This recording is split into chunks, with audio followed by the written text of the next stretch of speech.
Good morning, Lenny Besterman, Sarasota experience. What I've been doing the last couple days is just walking along the beach and giving you a rookie's perspective of what's going on. I'm not a red tide enthusiast. I know nothing about it. I understand it's real, and the only thing I'm doing is giving you my eyes, going to the beach and letting you know what I know. Just giving you a heads up. Anything I say technically about red tide is nothing more than an opinion. My page, which by the way, if this is the first time you're meeting me, I like to cover Sarasota, Bradenton, and surrounding areas. I would appreciate it if you hit that subscribe button and ring the bell. 90% of my stuff is positive. I very rarely like covering negative things, which obviously red tide is negative, but I know a lot of you people who are traveling here want to know what's going on. And I'm walking on Crescent Beach, and I have a little bit better news than I did on my last live, which was from Lido. Lido was absolutely horrible. I'll put a card either in the end screen or on top here where you can click and check that out. I think I've done 3 or 4 videos, and that Lido one was the only one that was real bad. I just had to clear my throat because I just got a quick, for the first time I felt that feeling in your throat that red tide does. Just like that, it makes you clear your throat. This isn't, it just literally, I've been here 15 minutes walking around, and that's the first time it's happened. So anyways, let me show you what's going on. Beautiful beach. If you're not familiar with Crescent Beach, the main beach is halfway up Siesta Key, right where my finger is. If you head south from the main parking lot and go all the way south, you have all these high rises and places you can stay that are very, very nice.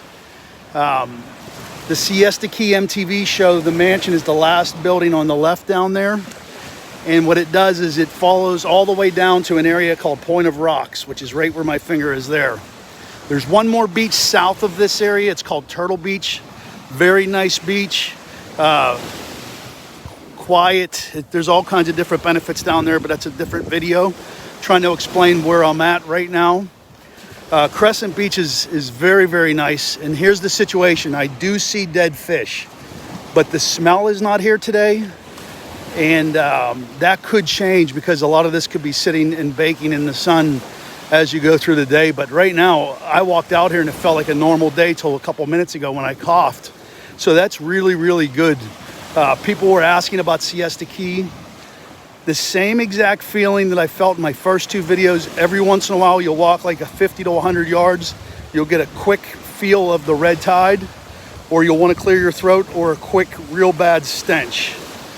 Today, the only thing I have to report on negative is the dead fish that are right on the sea line, or the shore, which I can promise you did not die recently. With the wind we've had, it got all pushed into the beach. So hopefully they clean that up. But I don't understand the dangers of being in the water. I will tell you this, absolutely wear your shoes when you're walking on the beach, flip-flops or shower shoes, including being in the water, because the chances of you not walking on a dead fish, it's going to happen. So I absolutely tell you to make sure you do that. I would not cancel my trip as of now. You still are at risk of having a bad outbreak, but so far what I've seen, luckily, is you might have 1 or 2 bad days followed up with a couple good days. When I say bad days, I've only seen one, which was Lido 2 nights ago. And that was probably the worst I've seen since the 2018 outbreak. Now, I also talked to a gentleman that's staying on Holmes Beach. I haven't made it out there yet. He was actually at Bradenton Beach. He said it was a beautiful day, no problems at all. They were all out in the water. So that's good. So I still think this thing is out there, but extremely spotty. So here's the plan from what I've understood and researched just by going around the beach and showing you what's going on. If you're coming here, it sounds like if you have a bad beach day, you could head down to Venice. You could head up to, from Siesta Key, Or you could head any of these beaches. You could go check out Anna Maria Island, Lido, check the FWC report, see what's going on. Get into Facebook groups and look at those posts also and see if it's worth driving up that way. But I can guarantee there's probably a clean beach somewhere if you're here on vacation. So use that as a backup plan. I by no means want to put any kind of negativity out. This place is a beautiful area, but I have to show you what's going on. And hopefully we won't all be talking about this for much longer, but you never know. Been here 16 years. Red tide has been here every 2 to 3 years. I'm going to tell you the positive stuff about that and what I think is negative. The positive is a lot of times it's here for a couple weeks and gone. The negative side, I keep referring back to 2018. Something's in that water right there. Big school of fish or something. I keep referring back to 2018.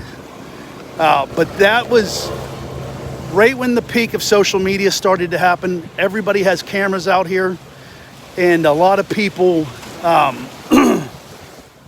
had their eyes open to what's going on. Not to mention we had a major problem. And here's the problem with 2018. We had a man-made dumping because of the way the state of Florida has their situation set up with the Lake Okeechobee when there's too much water.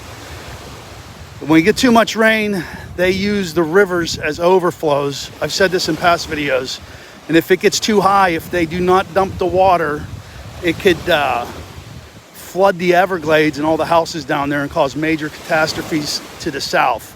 That's what the big controversy is. I guess what people are fighting for is for more land to be bought so they could use different areas to dump the water, still keep everything safe, and invest the best way. Again, I'm not a professional by any means. I'm just telling you what I've read, what I feedback. I know as much as you do, and I would invite your information in a respectful way in the comments to help educate people. Try to keep political stuff out of this. I know it's hard to say, it's very politically driven, but with my history and just being a neutral party on that, once politics are brought into things, in my opinion, you could absolutely prove somebody 100% right or wrong, and you're not going to change anyone's mind when it becomes political. Unfortunately, to get people's attention, it has to be political. So just keep that in mind. Do it respectfully. It's not a comment to jab at anybody, but just keep your eyes open. I mean, regarding that, we want to get the best thing possible for both parties, and just keep that completely out of this. I actually have crossed the line right now just saying it, but I have to. So what worries me about the 2018 thing is we had a dumping occur when a red tide happened, and those two intersected, and we had a major problem for about 15 months. Now, we haven't had a red tide since, which does naturally happen, but when you have a problem like we had at Penny Point, we've got another intersection of a stupid accident that dumped 3 million gallons, and my numbers could be wrong, of phosphate water, which would absolutely be like dumping gas on a fire on a red tide event. So we do potentially have a possibility of having this be around a lot longer than normal. So far, I'm very happy to say it's been spotty enough where if I were on vacation, it would not be the best trip, but it's definitely not the worst, if that makes sense at all. It would be like if you had a rain day or two. Figure out things to do in the restaurants, the museums, all kinds of different options. I actually drive a party bus for 941 Luxury Limo. It holds 18 passengers. It's a great way to celebrate when you're in town.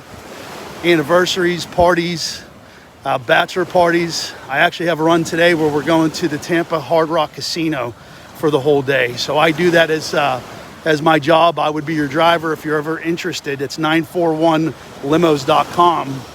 So if you would like to do something like that, that's awesome. It's a little bit of a sales pitch. I'm also just giving you some ideas. But do have some backup plans. Have some things to do around. You're an hour and 45 minutes away from Orlando with all the amusement parks. Busch Gardens is just north of us. All kinds of different neat things that you can do.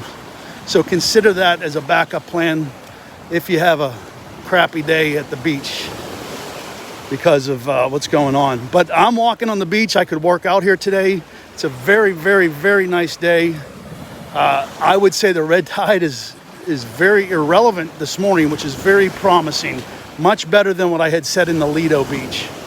So I'm just giving you my my opinions, well, what I'm seeing basically. Not even my opinion, I guess my opinions. I would love to hear what you have to say. Hopefully these videos help out and just give you an idea. Sarasota, Bradenton, and surrounding areas have some of the best beaches in the Gulf of Mexico. Under normal circumstances, you're going to get a lot of great content, and definitely this is a place you should visit. But you also need to know what's going on. So anyway, I hope everyone has a great day. Lenny Besterman's Sarasota experience. And put in the comments where you're watching from. Do you have any plans to come down? And if you happen to be here, what experiences are you seeing and what beach are you on? And that goes for anywhere in the Florida coast. We're dealing with this problem, from what I understand, and from as north as Tampa all the way down to Englewood. It seems to be much worse up north and medium, I guess, in the Sarasota, Bradenton area. So I hope you're well. We got someone saying Lakewood Ranch. Let's see if I can see that. It went away. I appreciate your comment. I live very close to Lakewood Ranch, so make sure you say hello if you see me out there. Miami, Florida. How is Miami? Is Miami getting anything? I don't think they are, which is good news. This red tide, I just want to explain this also, and then we'll end the live. That happens all over the place. It can happen in any kind of beach area. I've watched a good YouTube video. If I can ever think about it, I'll put it in the description down below. I forget who it was, but it was very well done, and it talked about nature's way of how red tide works and how important it is, and it's actually healthy. But your dumps and mistakes that humans are making, adding to it, is what really causes a problem. So think about you making or growing your vegetables, and all the extra crap and things they put in it obviously is not good for us. If we just keep it natural, it's much better. This is probably a real bad analogy, but I'm trying to put my thought process into what we're talking about. You'll never ever completely get rid of red tide, but we can try to work on getting rid of the crap that helps it grow. Maryland, thank you. I got to figure out how to keep these comments up. They go away as I'm live. So I would love to build this community with you. Make sure you subscribe. Also, we got different content on TikTok, Instagram, and Facebook. Thanks for the info. Coming to Sarasota next week. Well, I hope this is more encouraging. You can watch my real bad video that was very discouraging on Lido, so you could see what the worst case scenario so far would be. Probably put that card in the end screen. It won't be till tomorrow. I'm also going to try to get the drone up in the air to get some comparison pictures of the water from 2018 to now. I really think the way this is looking, I can't see it now, but I think a lot of the real true majority red tide problem is out in the Gulf still, and just pushing these dead fish in. And again, one more place. Sarasota Bay, I heard, is still real bad, but that's an area that the water traps everything in. I just walked this whole distance and I just smelt a weird smell just now. So that's a good analogy of how far you can walk when it's really not that bad. Could have a lot to do with the time of day too, so keep that in mind. But anyway, enough rambling. I appreciate your support. Nice to talk to everybody, and have a great day.